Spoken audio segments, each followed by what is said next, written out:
Hello,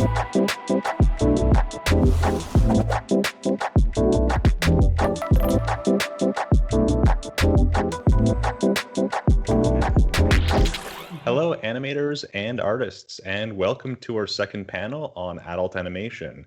We've invited 5 guests who have direct insight on the production pipeline for adult animation and may be able to give practical advice for artists interested in working on productions at their studios. Why don't we start with the origin stories? Ollie, what is your origin story? Hi. Um, so I moved to San Francisco with a degree in geography and environmental studies, and landed a job as a PA at a stop motion studio where my mind was blown. I fell in love with the art and the studio and the space and the people, and basically just got pretty fired up and moved up from there. So I was in SF for a couple of years, moved to Portland to Will Vinton Studios, where I was production supervising the PJs, which was a massive operation at the time. Then went to New York, where I was on Little Bill for a few years, which was my first real getting my hands dirty in 2D, and then had freelanced, was in LA, New York, jumped around, and ended up with a meeting with the head of production at the time for Adult Swim, who had just started talking about Robot Chicken with Seth Green and Matt Senreich, and having had plenty of experience in stop motion until then, I just harassed them until I was hired as a line producer on a show called Stroker and Hoop. So that was 16 years ago. So I sort of had, I had done in-house producing at Adult Swim, and then also overseeing all of our third-party animated productions. And Marge, how did it start for you? So I came through a sort of educational approach. I was studying experimental film and video at the University of California, San Diego. After I finished that degree, I realized I was pretty completely unemployable with an art degree. And so I looked around and thought, I think producers figure out how to get money to make projects. So maybe I'll figure out, what a producer does and learn that. And I was fortunate to get accepted at UCLA into their producers program. And while I was doing that, I went to the Telluride Film Festival, where they had a special student program, and a lot of the people attending the festival would come and speak to us. And so one of those events was the folks from Amblin came in and talked to us and answer questions primarily. And so most of the questions in the room, and there was about 50 students in the room, most of the questions were, how do I get you to hire me as a director? How do I get you to buy my script? How do I get into the industry? How do I get a job at an agency? And in this room, there was, it was probably 90% male, and there was a handful of us women. And I really think I was the only person over 30 in the room. And so I was incredibly bored, and which is often my motivation for most things I do in my life, is I get really bored and I think I got to do something different. So I raised my hand and I asked the question, what do you think makes a good producer? And the whole panel lit up, and everybody was a very animated conversation, and people were very happy to talk about it and got very philosophical, and it was really enlightening for everybody. So afterwards, I thought I had made a connection with Frank Marshall, and so I was like, I have to go up and talk to him and close the deal. That's all I remember. I just kept thinking that I got to close the deal. And so as I approached him, I had no idea what else I was going to talk to him about. And really, literally, I came face to face with him. And I said, what about producing animation? And again, I struck gold. He was very excited and very happy to talk about it. And then quickly said, are you in LA? And I was like, yeah, I'm at UCLA. And he said, call my office. So, I really had my Hollywood moment there. It was pretty great. And I called his office and kept doing it, getting, no call back. And finally, I sent him a fax with my resume and said, I just want an opportunity. I'll work for free. I'm a student. And so the next morning, I got a call from his office from somebody else who said, Frank Marshall said we should set you up with an internship. And I was brought over to Family Dog. So that was the start. And at Family Dog, I made friends. I learned a lot. And then I moved from job to job to job. And now I'm head of Crunchyroll Studios, and which is a whole new adventure. So that's sort of my origin story and how I got to today. I feel like I need to ask, what makes a good producer? It's I think that's a very philosophical and complicated question. I think there's so many different kinds of producers. I really do believe, I get almost really spiritual about it when I talk about it and think about it, because I think it is sort of like an approach to living life. Once you learn how to be a producer, it's about managing, making things happen, making things, creating stuff from nothing. That to me is the most exciting aspect of it. And Esteban, what's your origin story? Well, I've been a very rebellious person from the get-go. So in my youth, was always getting myself in trouble and trying to find ways to, let that energy out, creatively. And at first I wanted to be a painter. That didn't work out. And so I got into comic books, and, comic books weren't really, hitting the urge and the need to tell a story. I saw Akira. That just completely rocked my world. Everything changed for me. And then I just dove headfirst into animation. Went to school at Lesley University, just trying to understand everything that I could about the industry at that point. But I had some really good mentors. Dan Sousa, he's was Oscar nominated animation filmmaker. He was my mentor, along with Jim Hostin, who's over at Marvel. So those guys really, helped train me and teach me what I needed to do about animation. Then I moved into the commercial world after dropping out of college. My parents still aren't happy with me about that to this day. But I just wanted to get my hands, in the mix and learn how in the world do you make animation. So it wasn't just like getting into the work, but I ended up doing a lot more studying about the medium, the history, all of it on my own. Then I went through this 10-year stint going from studio to studio, working in New York, working in Los Angeles, working in Canada. The last gig that I had officially, quote unquote, was as animation director for 3 Delivery over at Fat Cat Animation Studios. They were pretty legend back then, very, very rebellious, Brad knows. And I came back after my visa expired. I came back to the States in 2008, right around the great financial crisis. Everything was closing up. Opportunities were kind of like it is now, only a little different.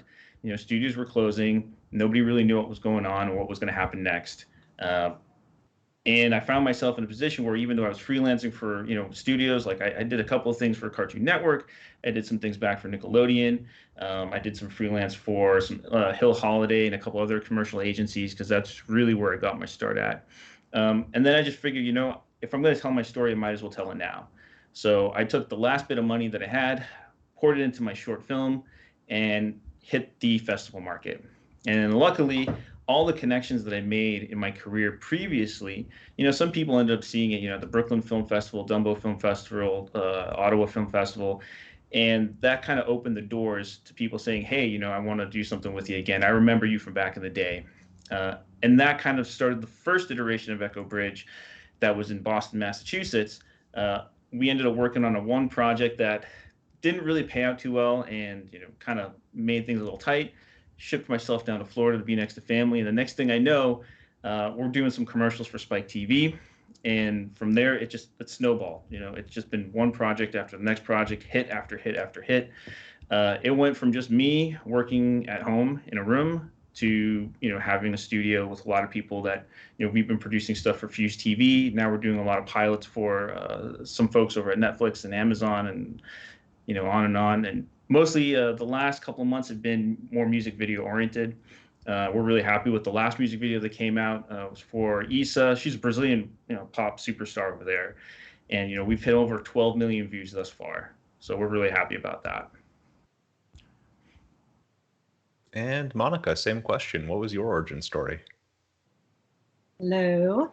So I have an interesting story, I guess, in some respects. I mean, everyone kind of starts somewhere. I went to college. I went to Cal State Long Beach, studied radio, TV, film, and was on a camera track. So my goal was to be a director of photography in live action, feature films, commercials, whatever, and did really well with that. I ended up being a camera, well, shot a few films, but really ended up being more of an assistant. So I was an assistant camera, loaded film, pulled focus, and then worked for a lot of great DPs who brought me on and mentored me. And then had a dry spell where I wasn't working. So I ended up going into production. And really, it was funny because the directors of photography would always say, well, if we're going to have a coordinator, can you put Monica as the coordinator? Because she always knew exactly what the camera department needed. So I'd line up their stuff and make sure they were good. And ended up moving up in live action into more of a producing role. And then again, had a little dry spell. And my neighbor, who happened to be this wardrobe person who knew somebody, said, you really got to talk to these guys. They're starting a new animated show. They could really use somebody like you. I said, I'd love to meet them. I'd never considered animation before ever, and sounds cool. So I ended up taking the meeting, which was great, and met Matt Stone and Trey Parker. And it changed my life forever, because then I started on South Park and I was their production manager, having never worked in animation. And they actually hired me because of that, I guess, because I don't think they wanted anybody to tell them how to do it. But I didn't know how to do it either. So we got along well with that and figured it out, obviously, down to where it is produced in a week, which is nuts and insane. So I come from a world of not knowing how to do it the right way, and have since tried to figure out how the best way is. And what I've determined is that there is no right way. And, every production that I work on now just is all about keeping an open mind on how to approach the process, and surrounding our creators and creative people with whatever it needs to get their vision made. And that's part of what the question I know you mentioned to Marge. And I guess my feeling about what is a good producer, it's a combination of getting that vision on the screen and how best to make that happen, and looking at the resources you have and figuring out what it is to make that happen.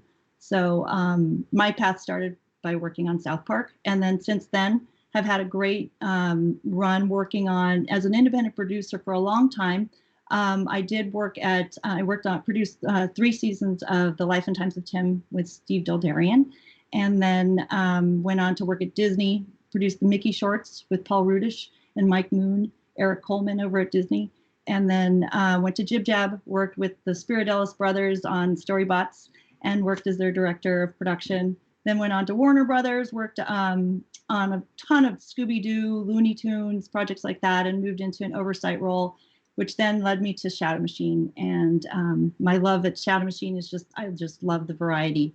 It could be stop motion, could be 2D animation, could be hand drawn, it could be anything. And I love that. And I love the fact that I get to work on development projects and production and everything. So I'm one of those people that really like to get in there. So that's my history. And same question for Brad. What is your origin story? I always wanted to be an animator ever since 3rd grade or so. And, but unfortunately, when I was coming out of school, it was around the time of the end of the feature film era and 2D animation in the States. So I was getting a degree a graduate degree in computer science, and ended up working at a .com with a whole bunch of animators. We were working on some shorts for kids at this .com, and they had hired a whole bunch of people from Disney, Fox, and other places. Some of the people who were coming off of Titan AE and all that sort of stuff are my partners. And so what happened was that .com went the way of all the .coms. And so we were sitting in Austin wondering what to do next, and nobody really wanted to leave. So we decided to start a animation studio. And that was 20 years ago today. Today's our 20th anniversary. Long story short, we coming up in Austin the way that we did, we were a very unique animation studio in that most of our folks were either from old 2D films or young people coming in to work on the video games and other stuff that we were producing. A lot of them with a wonderful knowledge of anime and all this other sort of stuff, and that mixed. And we became a studio that had this focus on traditional 2D and how it's done, but with this mix of, you know, anime and other sort of stuff in there. Luckily, we were able to convince Frederator to let us work on the Castlevania series, which led to Seis Manos and Blood of Zeus and the upcoming He-Man and Masters of the Universe and these other shows that we're working on. But like I was saying earlier today to somebody else, you know, I don't think without the origin story that we had, we'd be the studio that we are. But it did take us a good decade to find out how to make that work, especially in the modern adult animated series world that we're in today. Yeah. So we're here today to discuss adult animation, and that can actually be a contentious term since the similar sounding expressions like adult cinema tend to have a different connotation. So, Brad, how do you define adult animation and the audiences who enjoy it? Yeah, it's a tough thing, and it can be contentious. A lot of the taxonomy of terms in animation can be very contentious, especially in the fandom. So, but you know, adult animation to me tends to be anything above the YA space that is exploring adult topics. It's not necessarily just cuss words and gore and, you know, adult content. It's also, you know, genres and a whole bunch of stuff that live outside of the kids space. On some of our shows, it's more of the topic and the characters that make it adult than the actual ratings or content does. Yeah, I want to throw the question to Ollie. So Ollie, you work at Adult Swim. How does Adult Swim think about adult animation? Well, you know, since we do share a linear network with the, you know, with the Cartoon Network for kids, we, you know, that there is kind of a big distinction. So most of the Adult Swim originals are, you know, a little more irreverent or mature themes or immature themes. But, you know, visuals that would be not super appropriate for kids under 16-ish. And then we try to bridge that. Usually that's sort of with our licensed shows, which is more family viewing. Historically, it was, you know, Family Guy, or not, I'm sorry, leading up to, it'd be more like King of the Hill or Bob's Burgers or, you know, the shows that everyone can enjoy together. And then we would sort of go into little less enjoyable for everyone. So there's sort of a gradient from like kids content to primetime content to adult animation. Yeah, I mean, you know, exactly. There's kids, you know, there's preschool, and then there's kids, and then there's family, and then there's adult, I would say. You know, an adult, you know, for us, 6 days a week, that means comedy. And on Saturdays, we have our Toonami block, which is more action oriented. And again, like not super appropriate for the younger viewer. So I think this is a good segue to Marge. So you're head of studio at Crunchyroll. Crunchyroll is known for importing anime. How does that influence the way that Crunchyroll thinks about adult animated originals that they make? Very directly. I mean, it's a very direct you know, influence, because we have to make sure that whatever we make fits and can live on the Crunchyroll platform. So, you know, we take direction, or we are following the example, you know, very happily and gladly too, because it's so amazing, you know, what the Japanese anime industry has been doing sort of quietly and secretly, except for small groups of people who are aware of it, you know, for decades.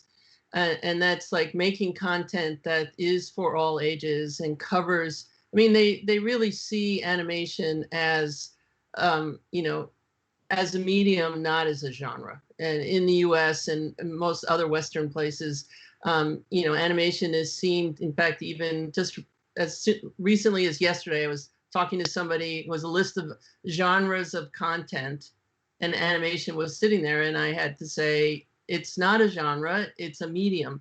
We can tell all kinds of stories in this medium, and so I think that's the sort of foundation of our creating of originals, is that we are looking for, you know, all different kinds of stories. We stay away from comedy. Other people like Adult Swim and Fox and other channels do that better than we do, and it's covered. So our, you know, our focus is primarily on adult skewing dramas, and for us, adult means it's mature in the sense of the, you know, the issues in the story that are at stake are mature. You know, it's not how do other people feel about me, or it's not about, you know, going through puberty and understanding the world around you and learning about the world around you, which is what a lot of kids' content's about. I mean, it is that on a certain level, but it's the world you're learning about is a bigger stakes and a more adult world. And the storylines and plots and all of that, you know, character story arcs are all not simplistic for, you know, for a younger audience to understand, but we really go for more complex, intricate plots and characters and things like that. So, I mean, that is really how we're honing, and we're, you know, we're relatively new to the originals game. We just really been doing this for about 3 years now. And, you know, so we're still sorting that out. We also have, you know, fortunately or unfortunately, we have a lot of numbers, and because we are a tech company and we have access, you know, to all of the viewing numbers and what people like and don't like, and can pretty instantly know how people respond and react to the content that we put out. And so it influences and helps us figure out our originals as well as the stuff that we license. And so we are very focused on our audience and very tied into our community. And that community, like the average age of that community is 25. So, you know, we have a very mature adult audience. So the one thing I would probably add to what Ali said before about the range is I would inject a, you know, before adult, there's a sort of older teen audience. For us, that's a very different audience than the ones, people who are over 20, say, and that more mature, which is who we are. You know, we're pretty focused on ourselves. That's a really good answer. Esteban, how do you think about the different categories of adult animation and the people who watch them? Well, I think the different categories are, you know, ridiculous. It's not a genre; it's a medium, right? I mean, it's similar to just having a conversation. You know, what type of conversation you're going to have? Is it going to be a silly one? Is it going to be a serious one? It's all about the context. I mean, another way to say it's like beverages. You know, you have juice and then you have wine. You know, there's a certain limit where, you know, you're not going to let kids drink wine, you know, hopefully. But it really just boils down to, you know, what is it that we're trying to do? What is it that we're trying to say? What is it that we're trying to share? So animation, adult animation, it's all the same to me. I just don't see the. I don't know if this is a Western thing where we feel the need to categorize everything and place things in boxes and say this is that, ergo it goes here, or it goes there, and then I feel like that segregates so many different ideas and potentials and opportunities. So yeah, it helps with, you know, making demographics and marketing and getting product out to people, but then I feel at the same time it just stifles, you know, and stunts the opportunities that are available or the potentials for other people to get into it. So I mean, if we looked more at it, you know, sort of a broad stroke, you know, and maybe varying shades of gray, maybe that would help, you know. But Can I inject something here, which is Absolutely. Yeah. What I love about what you said, Esteban, is that you're talking like a creator. I mean, and I absolutely 100% agree that a creator needs to not have those boxes and needs to just figure out what is the story that he or she or they want to tell, and and what is the worlds that they want to explore. But on the other side of it, the people who are thinking about the boxes are the programmers and the marketing people and the people who have to, and they're critical to the success of any platform or any content. Like shows become hits because they're marketed well, or they're put into the right time slot, or they're put in front of the correct audience who can appreciate them. And so it's a really tricky dance that we do. And, I feel in my role that I'm sort of stuck in the middle of with those two partners. I dance with the creators for a while, and then I have to start dancing with the, marketing people and the programming people. And, we all have a part in that. So, but I love what you said is, it absolutely is creators need to not have those restrictions put on them at all. Yeah, I'm gonna say. Oh, sorry. I'm just gonna say I'm gonna second that, Marge. Like, you're stuck in that apex, that crux, right? Because you got to have the business and then you have to have the art, and that's sort of the thing with animation, is that it's not this or that, it's both, right? And we're trying to balance, between the creative and the business side of how we get out there. I think in earlier conversations, Brad said something along the lines like, if you don't have the business end, you can't get it out to market. You don't have a product. There's nothing there. It's just empty. But yeah. But I mean, on that point, the great news is that things like a lot of those barriers and that sort of stuff is broken down over the past decade or so. I like anecdotally, I remember when we were working on the first season of Castlevania, I was out pitching another show and talking to a producer, and he was telling me, he was like, look, you've got to stop pitching this action-based adult stuff that's not toyetic or not based on a mega IP. You just got to stop, because it will never, ever, ever, ever happen. And I was like, part of me was like, well, wait till they see. And the other part of me was like, oh, crap, what have we done?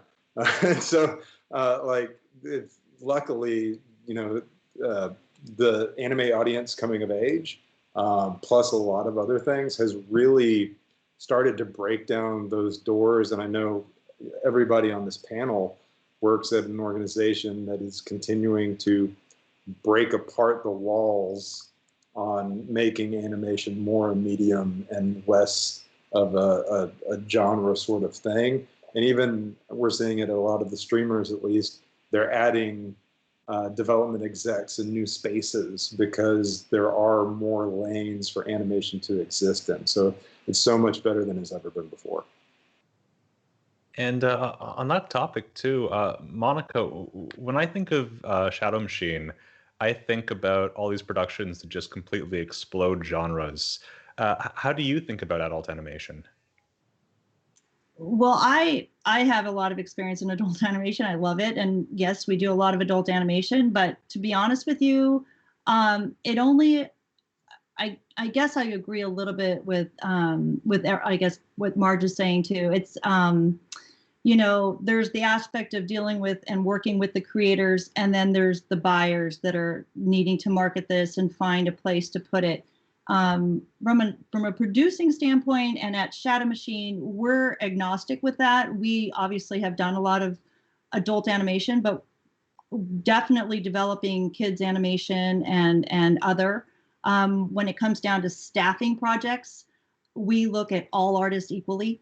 So it doesn't matter if if you have adult animation on your resume or your portfolio or your reel, or you have kids animation, we just look at styles. So just from the standpoint of viewing, there's adult animation, there's kids content, but from the stand of producing, it's indifferent. It could be anything. That's really positive, because I know a few artists who feel like they've sort of been pigeonholed into a very specific type of production. and they find it difficult to find work outside of that type of production. But I wanted to ask you, Monica, you've been working in animation since the early days of South Park. How has the landscape of adult animation changed since then? That's a really good question. So when I worked on South Park, I had a child, and since then he started to go to school, preschool, and I would wear my South Park like sweater or whatever, and it was never anything. Trey always made any kind of crew attire. He would always make it something really awkward to wear. Like we had a jacket that had a demon on or had Satan from the feature film on it, and like, oh my gosh, I'm not going to be able to take my kids trick or treating and wear that, but I did. And somebody would always come up, some mom or somebody would fully judge me and say, oh my gosh, I can't believe you work on that show and you kiss your children. I'm like, wait a minute, I'm still a person. I still love my children equally, and I'm a good mom. Just because I work on South Park doesn't mean I'm a bad person. So that has completely changed. That doesn't happen anymore. Adult comedy is definitely okay to work on. It's not like, I used to have relatives that would come to me and say, you could do better than that. You don't need to work on that kind of stuff, as if I'm working on a porno. And it's not like that anymore, thank God, because there's just so many other great shows that are challenging and asking questions. I think kids want that. People want it. We can do a lot in animation that you can't do in live action, and it's just a great medium. I'd say thank you, Adult Swim. Yeah. Thank you, Ollie, and your team for changing all of that for us. They were really the pioneers in expanding what people could do with animation. Yeah, but Monica, I had a similar experience in preschool with my daughter who, parents would be like upset about Family Guy, or somebody would park their toddler in front of the TV with Robot Chicken on, thinking it was a kid's show. And I do agree there's less of that now. But sorry to derail. No, that's fair. So are there some other ways that animation, like adult animation, has changed since then? Or what's your impression of the current landscape and how progress has either been made for productions or for viewers? Well, I think the fact that The Simpsons has gone on as long as it has, I think that there's a generation of people now that are used to seeing these family stories told through animation. It's not like offbeat at all anymore. You've got like Fox Sunday Night. And I think the cool thing is that we are sort of seeing more dramas in development, more sort of experimental stories in development or in production. And I think, the rising tide is lifting all ships, as they say, as I always say. Brad, you were describing earlier how the industry sort of moved from productions like Titan AE and creating animation for the .com companies up to recent projects. How would you describe how the types of projects you've worked on have changed over those years, and what's been available to you? Well, I mean, at the end of the day, the stuff that we are working on currently is the type of stuff that the crew has always wanted to do. And we love working in all of the various aspects, whether it's comedy, drama, action, all of that other sort of stuff. It's just now that the doors have been open to where you could be a little bit more experimental with some of that other sort of stuff. I mean, Seis Manos is a show that was like 70s Grindhouse meets Shaw Brothers Kung Fu meets, Border Town Tale. And so like something like that, would have been very difficult to even pitch, 10 years ago or something like that. Just it has the doors have opened up quite a bit. But the great thing for creators is that you can, come at things with new ideas, and many of the executives are also younger and have grown up with a lot more of the things that have broke down, whether it's they came up with The Simpsons and South Park, or came up with anime and things like that, that allows you to pitch new ideas in terms of animation. And for what it's worth, this past year, animation has exploded so much due to COVID that everything is being pitched in animation, no matter what it is. And whether it's newscasts or sports shows, like everything is being pitched in animation. So the doors have flung wide open. Marge, I wanted to ask you how the changing landscape of adult animated content has affected anime-inspired content. It's interesting because I would almost it's almost like a chicken and egg thing, because I would say equally the anime explosion. In fact, I might even push it that it's the reverse question: is how has the anime explosion pushed the adult content? And going back to where I originally started, which is that the Japanese anime industry has been doing what we're making adult content, and not just comedy, but full on dramatic, all kinds of stories in animation for decades. And the thing is that it's surfacing out into beyond Japan. And going back to the other thing that Ollie was talking about, which is this next generation. I think we have a generation that has had 24/7 animation. Like, I'm old enough to remember when that wasn't the case, and all you got was, a few cartoons on Saturday morning, and then later, some in the afternoon after school. But now we have more than one. We probably have at least two generations now where people have just had access to animated content whenever they want. And so I think, and through that, they got access and discovered anime. And I think that growing population of people who are anime fans is just grown and grown and grown over the last, 10, 20 years.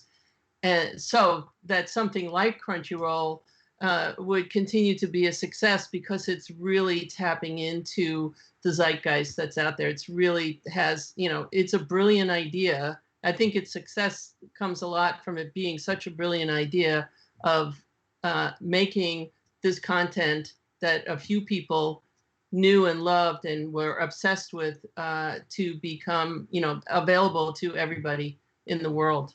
I'm proud to say that we just hit 4 million subscribers, which for a small platform is huge. And we're well on our way to 5. I wouldn't be surprised if before the end of the year we hit 5 million. It's starting to go on an exponential curve. And that's just people who know anime. I think the other thing that will be interesting will be to talk about the influences, say the work that Powerhouse is doing, and I hope that Crunchyroll Originals will do, which is to bring the anime influence to the work being done outside of Japan. I think we're going to see that in the next few years, because we also have a whole generation or crop of new creators coming out of art schools that are this is what they're drawing, is in an anime style. And so it's just, I think everybody should hold on to their seats, because it's coming. It's a huge wave that's coming. Yeah, I think one of the remarkable things about anime is that you can have stories that are romance. You can have stories that are horror. You can have stories that are about a Yakuza boss who becomes a stay-at-home dad. There's really a lot of variety there, and I hope that Western animation can bring that into the productions that are developed here. Esteban, do you have anything to add about the changing landscape of adult animation? Oh, I agree with Marge. Huge. The potential is I mean, just from looking at it and just really, really, simple demographics, right? Like, I grew up watching anime, when I was 10. Okay. I'm still watching stuff today, and I'm pretty sure by the time I reach like my mid 60s, I'll still probably be watching it as well. So there's a long road. I mean, I was pitching a lot of adult animated content. It was like 15 years ago, but I think that's sort of the problem that some creators have that have been in that space is, early adoption, right? You're usually just the only person in the room, and then everything gets really crowded, and then it's hard to find, that source again, and then everything kind of, dips down, and then you find the rhythm. But yeah, I think what we're experiencing right now with the adult space is just the tip of the iceberg. Like they're just, I mean, the stuff that we're working on at Echo Bridge too, I mean, just our development slate alone has been phenomenal, and we're really excited about what we've got cooking, and a lot of people that have been helping us to put things together. I mean, it's just, I'm excited personally for that. And then the projects that we're working with other people, like with Carl Jones, for example, stuff that we've got going on with him. I mean, it's just equally as interesting and fun, and I'm happy. This if there ever was a time to be in animation, it's now, and I think it's going to be around at least for another decade or two. So we've got a long road ahead, and I mean, we've been patient this long. I think we can be patient a little bit longer. Esteban, what would your advice be for artists who want to work on productions at Echo Bridge? Oh, for us, it's all about fundamentals. It doesn't matter if somebody knows a program like Toon Boom or Maya, or whatever the case is. It's like the fundamentals are always going to be there, principles and fundamentals. When they come to work at Echo Bridge, expect it to be very fast and very furious. We have a great head of production, a great producing team, and I mean, they just crunch. So you're going to get in, we're going to throw you right in the trenches, and bullets are going to be flying. So you got to be ready for it. We just go. That's it. So you have to be ready to go too. I like the welcome to hell speech. That's great. Monica, what would your advice be for artists who want to work at Shadow Machine? I would say submit your stuff. I mean, we have so many projects going. We, clearly love Harmony and Toon Boom, but we have other pipelines too. And back to what Esteban said, it's really about the talent. Can you draw? How do you, just the drawing skills are really important. Storytelling, storyboarding. We're always looking for strong Harmony animators, just putting that out there, because that's seems to be a huge shortage in this town right now, especially in Los Angeles. But we're looking for all artists. Could be, if you have kids experience, fine. If you worked in the adult space, great too. Just, strong drawing skills. Mm-hmm. And Brad, what do you look for in artists who apply to Powerhouse Animation? I mean, I would echo everything that they just said. At the end of the day, it's about drawing skills and fundamentals. A lot of the stuff that we do specifically at Powerhouse is action-oriented and anime adjacent. So having a portfolio that shows that definitely helps. But one thing I would recommend is you see a lot of people in school working on longer format productions for their reel, things that are multiple minutes long and very big, complex productions. Sometimes it's better to do smaller bite-sized bits of things so that you can concentrate on the fundamentals instead of working on the same thing over and over again for multiple years of a program. Because generally speaking, skills change while you're doing that sort of stuff. So we like seeing a demo reel that has lots of examples of hitting those fundamentals, whether it's in storyboards, character design, or anything like that. Ollie, what is your advice for artists who want to work on productions at Adult Swim?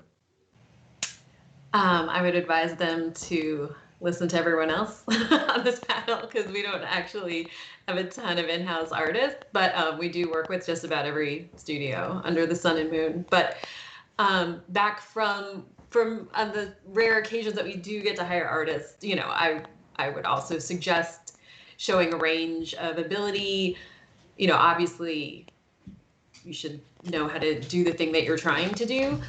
And then the other thing I would add for animators is, this is an amazing time in animation and you should be able to find a gig.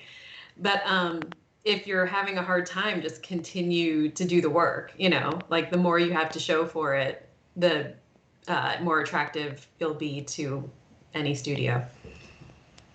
And Michael, if I can add to that, Ollie's dead on with that. I mean, this is such a great time for animation, and honestly, probably very easy or likely to get a job. I know that it might be not the perfect job in the beginning, but just working is good and you'll probably find something. But to add to what she said, and that is if you're not working, personal work and continuing your skill is so important. And when we look at portfolios, oftentimes we'll see, okay, you did a character turn for a specific show and you're working under a specific art director. But I like to look at the personal work when there was no shackles on you and you had, the time and the ability, or the time to do whatever it is you wanted. What is it that you chose to do? Because that is what's going to drive you and that's going to make you passionate about something. And I will be more likely to put you on something that you're passionate about because that's where you're going to do well. So if you're not working, continue to do whatever it is you're doing, like background design, character design, animating, whatever it is. Just keep your skills sharp and put that on your portfolio. It's also easier to share work that isn't under NDA. So that's a fantastic tip. Can I add one other thing? Yes. Don't cold call on LinkedIn. That's not super effective. Marge, what is your advice for artists who want to work on productions at your studio, and how do you feel about cold calling on LinkedIn? I totally 100% agree with Ollie. It is really not the best way to go about making connections with people. So, and for Crunchyroll, the thing that's, I would say, I would agree with everything everyone said. And for us, learn Japanese. Like if you can learn Japanese, if you are fluent in Japanese, please call me up and you can draw, or you're interested in animation, or actually, if you're fluent in Japanese, please call me up. Those people can contact me through LinkedIn. And definitely contact recruiters on LinkedIn. Yes. We are very interested. In general, our approach to the content that we make is we are trying to figure out some way to collaborate more and more with the Japanese talent and the studios, and looking at doing a sort of East meets West, merge of skill and sensibility, and what that requires is that we need people who work with us to be bilingual, and probably on both sides of it, but primarily on our side of the fence, as we're looking for people who speak Japanese. So. I noticed in the chat we're getting a lot of questions about pitching and how to pitch to studios. And one thing I'd want to say right up front is that a lot of people who work at studios actually can't hear unsolicited pitches. So does anyone have any advice for people who want to pitch their own projects? But I think the first thing, if you can do it, is to get some sort of representation. And then it's not unsolicited. If an agent or a lawyer approaches someone, a development executive, or studio executive or something like that, then it's not unsolicited and it's considered protected. So I mean, if there's some way to actually get your ideas of stories in front of an agent or some manager or somebody like that, that helps. I also think it's really important to know who to talk to. Like a lot of people will try to pitch production people or directors who, people who are not the ones who are the gatekeepers, as opposed to, going to the appropriate people who are the head of development or the people who are handling the developments. And sometimes, it can be with the mass of people in any company, it's hard to figure out who that is, but I think that's also one of the important exercises. If you have an idea or a show that you want to make, is figure out who the right people are that you need to get it to, as opposed to just doing a shotgun approach and randomly, picking somebody who works at Crunchyroll because you want to pitch a show to Crunchyroll. This is great. I'm just going to write this down. Esteban, is there anything that you'd want to add? This might be, I mean, in some of the talks I've had with other EPs that we've been working with and other distributors, one thing that I've kind of taken away that might be of help for a lot of the younger talent or people who are trying to pitch is you've got an incredible resource and tool set like right in front of you. That's your laptop, your desktop, your mobile phone. And then you have the internet, YouTube, Vimeo, all of these places that you can, if you really, really want to get your show out there, your idea, then, putting it on platforms like YouTube help, because number one, you're starting to build an audience, and number two, you're getting the analytics and metrics that you can use to support your project, right? Because doing things the traditional way, they work. It takes a little bit longer, and you have to have a lot of patience. And then the other way is, it's kind of immediate. There's a little bit of a hustle, but there is no right or wrong way to really do this. And the more tools you have, then really, there isn't a reason why you shouldn't be getting your idea out there anyways. You're not restricted by an NDA. You're not restricted by another by a contract or an agreement. It's your content. You can put it out there. But much like Marge was saying, if you're approaching a studio or a production company and you're not solicited, you're opening up yourself and, the receiving party to some potential trouble, and you don't want to do that. Everybody wants to make this a smooth ride. So, you've got a lot of options. It's just pick the street you want to go on, based on what you really want to do at the end of the day. Monica, do you have any thoughts about pitches? I think the one thing is really kind of tap into who you know. If you have, there's probably, just try and start with the people that you know well, right? Not just a cold call on LinkedIn or something like that. And do your research. LinkedIn is good. You can see who the people are that are potentially, receiving, you could look at development people. You can reach out and go that route. Small companies are looking at pitches too, like Shouter Machine. We're developing stuff. And if you're really new and you have a hard time and you don't have all those contacts, and we always listen to pitches. So don't discount the smaller companies as well. Mm-hmm. Brad, do you have any thoughts about pitches?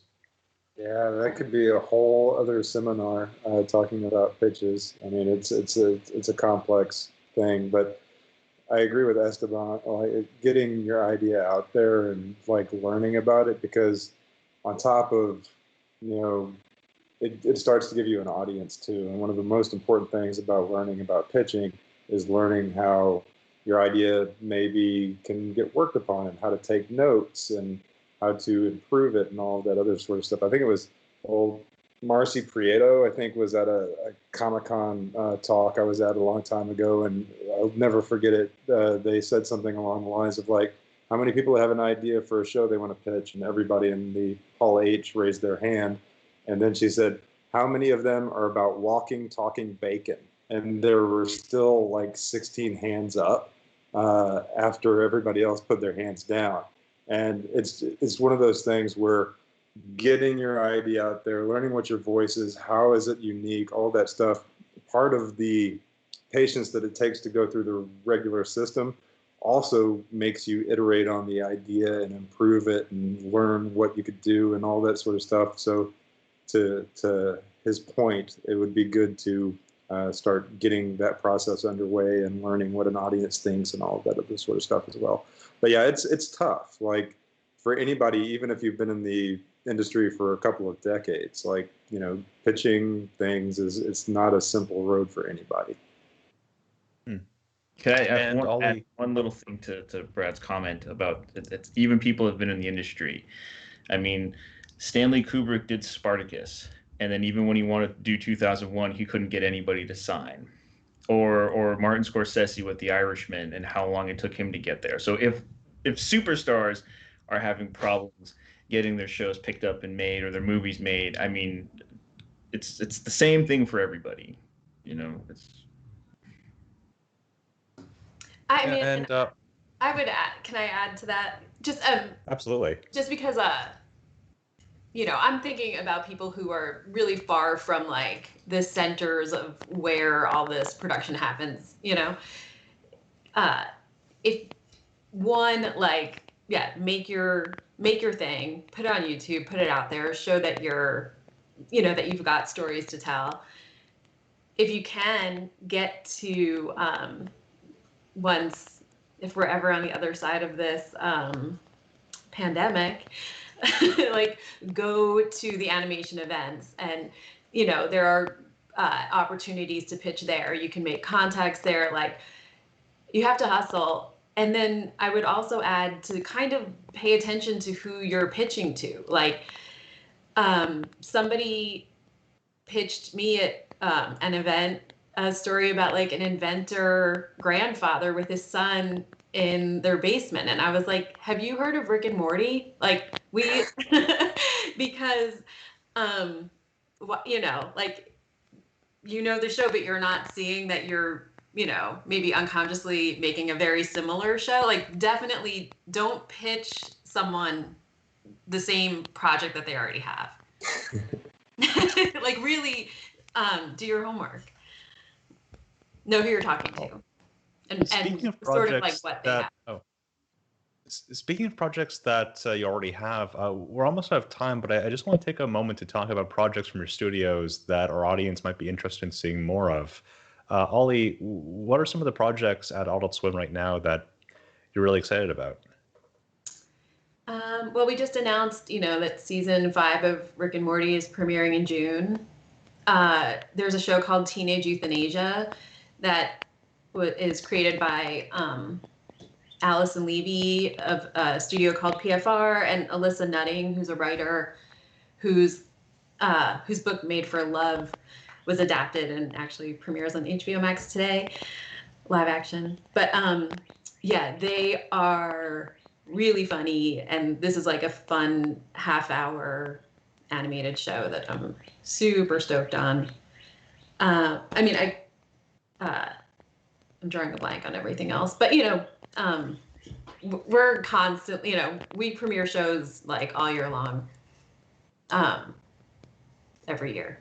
But we have a big one. Oh yeah, there's a bunch of co-pros with Crunchy that are coming up. Margie can talk about those. Well, not in great depth, but we have Blade Runner. We're going to have an anime Blade Runner soon. It's really progressing beautifully, and there's another show. I'm not sure we're talking about them all by name yet, so I won't go into. But there's at least 2 or 3 other shows that are collaborations between Crunchyroll and Adult Swim. Just in case people don't realize, we're all part of the same company. We're all part of Warner Media. And then the other shows, since I've got the stage, the other shows that we're excited about, we released our first studio original Onyx Equinox in November, and it's still on Crunchyroll and actually available through AVOD, so you don't even have to subscribe to Crunchyroll. You can, if you're willing to watch commercials. It's an amazing show, a beautifully animated show that's based in Mesoamerica and pre-Spain, pre-Spanish invasion of Mexico. So it's pretty astounding. And then we are going to also launch this year Freak Angels. We haven't figured out the exact date, but it's coming this year, which is based on a Warren Ellis graphic novel, and pretty excited about that as well. And then there are many, many more series that are coming out that are Crunchyroll's originals, but that's a few. I'm such a jerk. I'm jumping back in just because I'm looking at Monica, and we have Tuca and Birdie also, which is super exciting. Yeah. And Final Space. Right. And also our show Bird Girl. So, those are like 3 female-driven shows that are great, that are also exciting and half hours, and not just, not like the more quirky quarters, which are also sort of very close to my heart. But yeah, that's another one I'm really excited about. And Esteban, what recent productions has Echo Bridge been behind recently? So we were recently behind Sugar and Toys Season 2, which premiered on Fuse TV. That one was very, very fast and furious project. I think probably one of the fastest productions we've ever done. Very breakneck to get, these 626 episodes out. And then we also did several music videos. One was Isa. It recently came out. It's got over 12 million views at this point on YouTube, which is really great. And what we didn't know was that it was the first animated music video for the Brazilian music industry. So that's kind of groundbreaking for us and for them. So we're, congrats to everybody who worked on that. It's been a really huge success. That came out through Universal Music Group, I believe. And then on the Echo Bridge side, we have a lot of projects that we can't go into too much depth with, but they will be making a release this year. So hopefully when that pops up, people who are, tuned into us can, catch the wave and, enjoy the shorts and the pilots that pop out. And then on our side, again, with development, we have about 35 different titles in development. We've got a feature film. The most I can say, it's like The Shining meets Constantine. And then we have another couple of shows. One is about the Big Dig scandal that happened in Boston. And another one is sort of a Mad Max meets Cowboy Bebop that we've been working on pretty diligently. And we're in a very, very good place. Some of our stuff is going to be showing in Korea first. And then I'm just going to stop right there.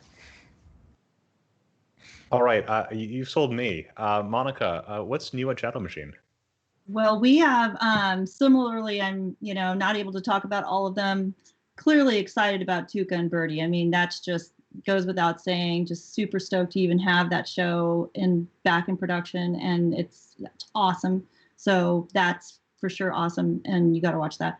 But Final Space is also coming. We have that going for us right now, and it's we're doing well with that, and that'll be fun for you to see as a season 3. And we have a lot in development, some in production. I can talk about maybe one pilot that actually we hope it goes. It's Little Demon. That's a Danny DeVito, Aubrey Plaza project, Dan Harmon. It was announced as a pilot, so we're waiting to see about that one, and hopefully that gets picked up to series. And we have 10-Year-Old Tom that is in production that was announced, so I can say that we're in production on that. That's going to be awesome. That's with Steve Dildarian, and we have a ton of others, just a ton. So we're excited. Lots. It's a great time for animation. Absolutely. And Brad, what projects can you not talk about at Powerhouse Animation? Yeah, luckily I got to go last, so I got to go through the NDA list in my head. So that's pretty cool. So we're putting the finishing touches on Castlevania Season 4. So we're very excited about that. That should be coming out soon. We're working on He-Man and the Masters of the Universe for Mattel. They're doing a couple of shows. This is the Love Letter to the Fans one that Kevin Smith is show running. And so it will have a lot of action, and you'll get to see some of those characters that you never actually get to see fight back in the day in the Filmation series when they just kind of rolled around far away from each other. You'll actually get to see some action on that, so that should be fun. And then we're working on several other shows, a lot of them which have not been announced, but hopefully they will be soon. Oh, we are working on Kong Skull Island with Legendary, and we're very excited about that. And that one has been announced, so I don't want to leave it out. That's so cool. All right, thank you all for joining us today. I hope everyone enjoyed today's panel as much as I have. This was the second panel in our series on adult animation, and you can find our first panel with creators in adult animation in our videos tab on Twitch. Next Thursday, we will be hosting our third discussion with guests who have been following the animation industry very closely, and we'll have more details about the second edition of John Evershed's Adult Animation White Paper for you soon. Thank you all for watching, and tune in next time.